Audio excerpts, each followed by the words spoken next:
Si John Dri sa Action Radio.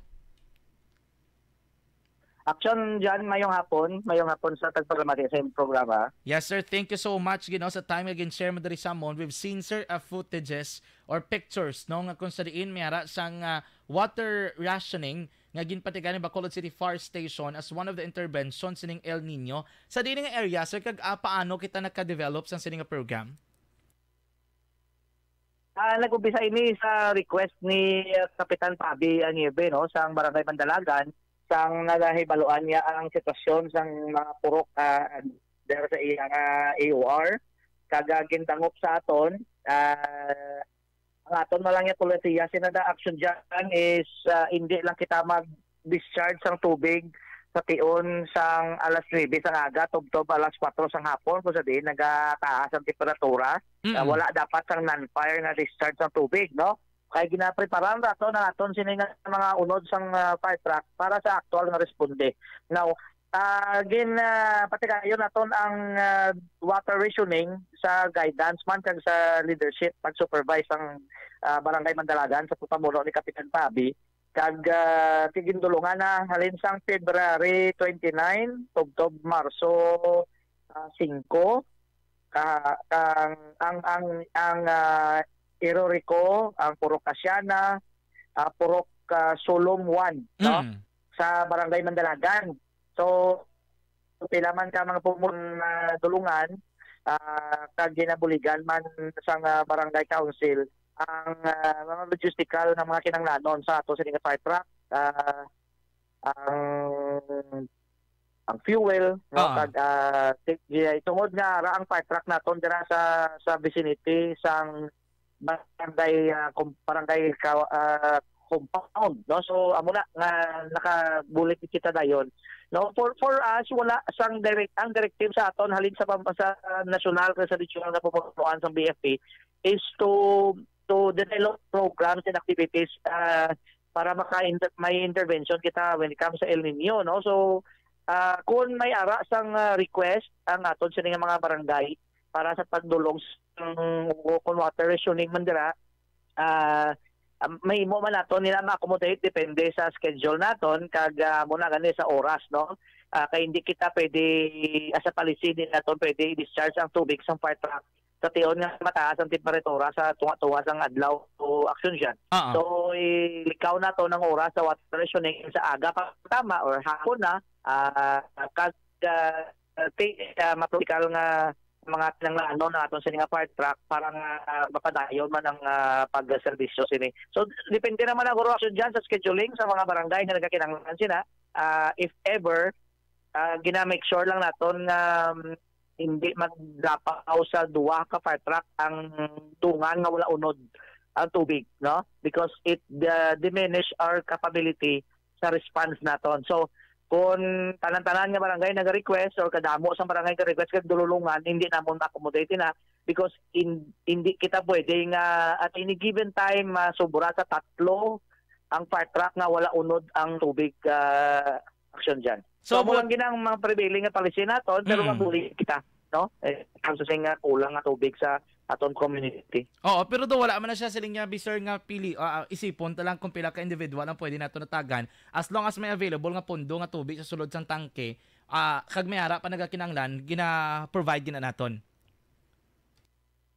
Yes, so okay ang determine sa mga nagakinanglan barangay man iya no, ang mga barangay man nga inakop sa ila nga pumuluyo. So per sitio per street siguro na kag per purok ang isip kung sa diin nga hindi nakadabot dito ang tubod sang water concessionaire naton. Malangan sa for pila ka adlaw amo na nga may water rationing nga ginapatigayon ang barangay. So suportado naton nila nga mga aktibidades kay bangod nga nagaprevail ang El Nino subong hindi lang tapag i-overwhelm sa request ay as a policy amo na ginaliwat naton nga hindi kita mag-discharge ang tubig in between 9 AM to alas 4 sang hapon kay para dapat punogid. And then of course hindi kung may duwa na ka area ang water rationing naton duwa ka fire truck hindi na ta maka-provide sang iban nga fire truck sa iban man nga area bangod nga it would limit our capability kung at any given time tatlo gid ka fire truck ang wala unod or in transit nga naga-refill no. kag nagadulong tubig. It diminish our capability ka magresponde. So amo na mga prevailing policy naton, pero aside pa sina ang scheduling naton kag ang willingness ng Bacolod City Fire Station nga magbulig no sa aktibidades sa batok sa El Nino sa mga barangay, maaragit kita. We assured sang aton bulig sina sa ila. Yes sir, no karami ginapamatian ilabi na nga parte kainit sang panahon subong kag medyo madamo ginang kinanglan sa sini nga bulig. So sir, ano na lang gid sir no ang sitwasyon sa diri, ang kada di ba may ara kita mga stations ng BFP dito na sila direktang barangay ma-coordinate or dira mismo sa headquarters sir? Those requests are being channeled man sa aton.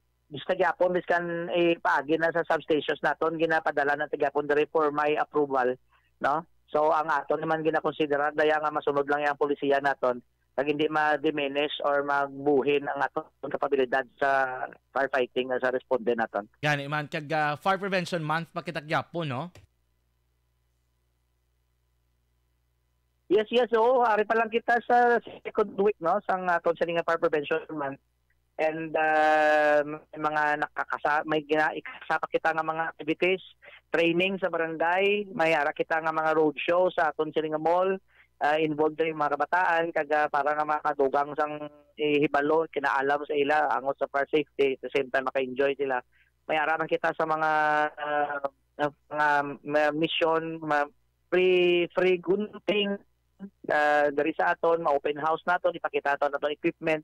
May araman kita mga mangrove planting, muna isa sa mga activities matok sa El Nino kag sa pagtaas ang temperature. Kag ginapreparahan naton no ang Holy Week nga deployment pa naton kay tiga sugpon mo lang ini sa March nga fire prevention ma.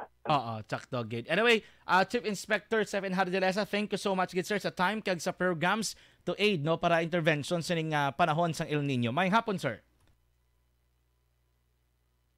Yes, so palagas na lang aksyon dyan. Ang aton sining fire truck sa Sumag, I think tomorrow or sining week i-award na sa nagdaog nga repair shop dito sa Bacolod para nga maumpisa na kayo from the regional headquarters nga pondo 346,000 para makayo.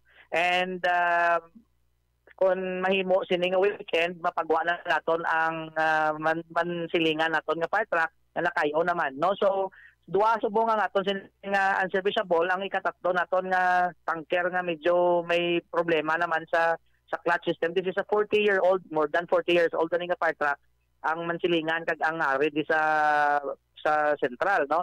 So ginbisitahan kita sang city engineers sang General Services Office kay na para nga mamuligan sa LGU makayo ining aton nga tanker. Kaya ako inibulig niya dyan, 20,000 liters capacity niya. Ang aton nga super bomber, 40 years old na nito. Kaya dad ko lang, muna nga ginatinguan naton nga mapa-maintain naton nga salvageable siya. So muna at balita sa aton sa mga pumuluyo, ginatinguan na aton kapabilidad almost 100%, no, para nga anytime kung magluntad ang emergency sunog ara kita kag 24/7 naka-alerto kita action diyan. Yes, thank you so much good sir. Mayong hapon.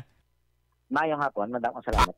Action Reports Afternoon Edition. Bacolod City Fire Marshal Chief Inspector Stephen Hardelesa mga ka-aksyon